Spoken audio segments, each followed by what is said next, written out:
ಅಮಾತ್ಯ ಶ್ರೇಷ್ಠರೇ, ಬಹಳ ದಿನಗಳಿಂದ ಬಲರಾಮನ ಮನದೊಳಗೆ ಕಾಡುತ್ತಿರುವ ತುಮುಲವೊಂದಕ್ಕೆ ಪರಿಹಾರ ನೀಡಬಲ್ಲಿರಾ?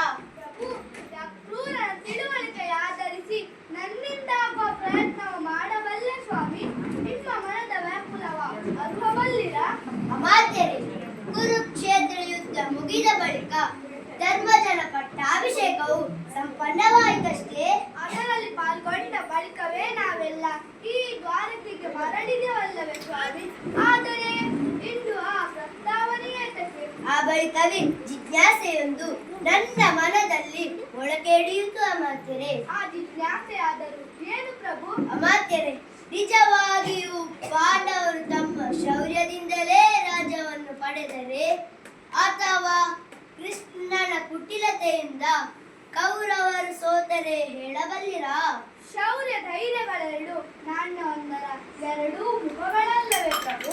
ಅಂತೆಯೇ ಕುಟಿಲತೆ ಮತ್ತು ಚಾಣಾಕ್ಷರಿಗಳು ಕೇವಲ ದೃಷ್ಟಿ ಭೇದಗಳಲ್ಲವೇ ಪ್ರಭು. ಅಮಾತ್ಯರೇ, ನನ್ನ ಪ್ರಶ್ನೆಗೆ ಇದು ಉತ್ತರವಾಗುವುದೇ? ಹಾಗಲ್ಲ ಪ್ರಭು, ಅದು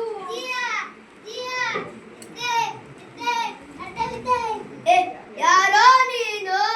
ಎದ್ದೇಳು. ಹೇಳೋ ವೇಳೆ ಏನಾಯ್ತು? ಹೇಳು ಬೇಗ.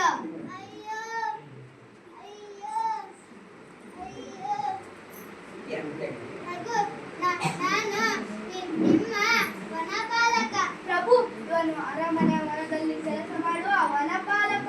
ಸರಿ, ಏನಾಯ್ತು ಹೇಳು. ಯಾರಾದರೂ ನಿನಗೆ ಹೊಡೆದರೆ? ಏನು?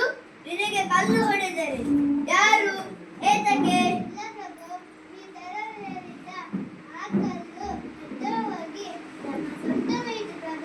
ಏನು? ಧರಿಸಿದ ಕಲ್ಲು? ಹಾ, ತಿಳಿಯಿತು. ವನಪಾಲಕ, ದ್ವಾರಕೆಯ ಉದ್ಯಾನದ ಮಾಲಿಗಳೆಲ್ಲರೂ ಸೇರಿ ಆ ಶಿಲೆಯನ್ನು ತರಲಾಗದೆ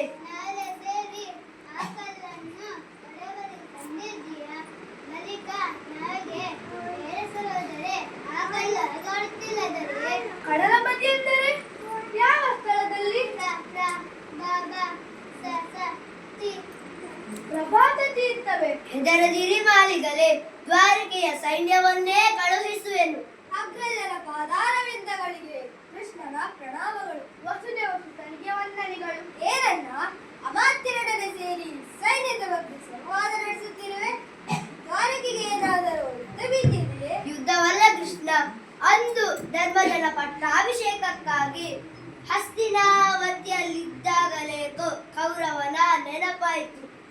ಬಿಡುವಿನ ವೇಳೆಯಲ್ಲಿ ಕುರುಕ್ಷೇತ್ರದತ್ತ ಸಾಗಿದ ಕೃಷ್ಣ ಕದಡಿದ ಮನಸ್ಸಿನ ವಿಶ್ರಾಂತಿಗೆಂದು ಅಲ್ಲೇ ಇದ್ದ ಶಿಲೆಯೊಂದರಲ್ಲಿ ಆಸೀನನಾಗುತ್ತಿದ್ದಂತೆ ನನ್ನ ಮುಸಲವು ಶಿಲೆಗೆ ತಾಗಿತು ಕೃಷ್ಣ. ಸಂಗೀತದಂತ ಇಂಪಾದ ಸ್ವರವೊಂದು ಹೊಮ್ಮಿತು ಕೃಷ್ಣ.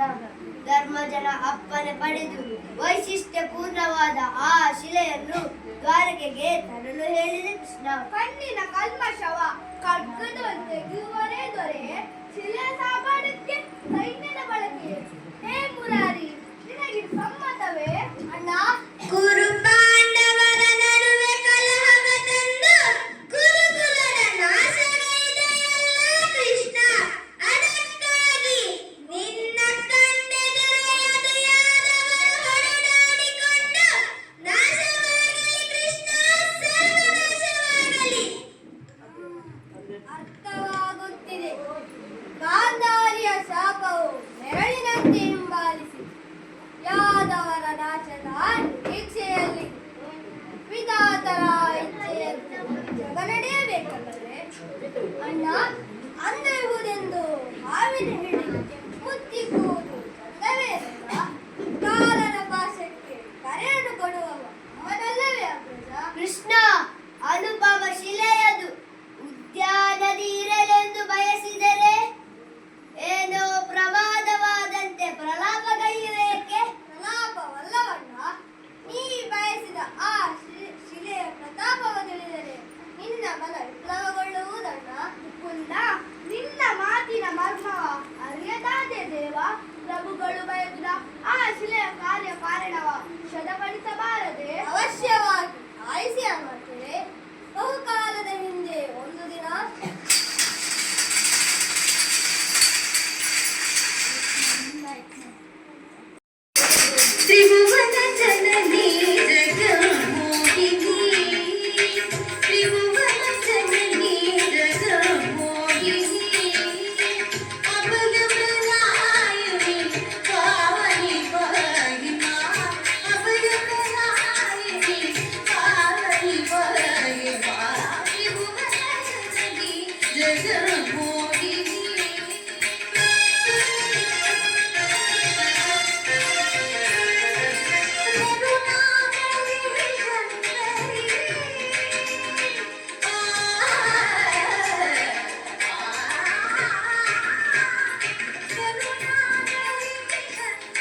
ಸಾಧಿಸದಿರದು.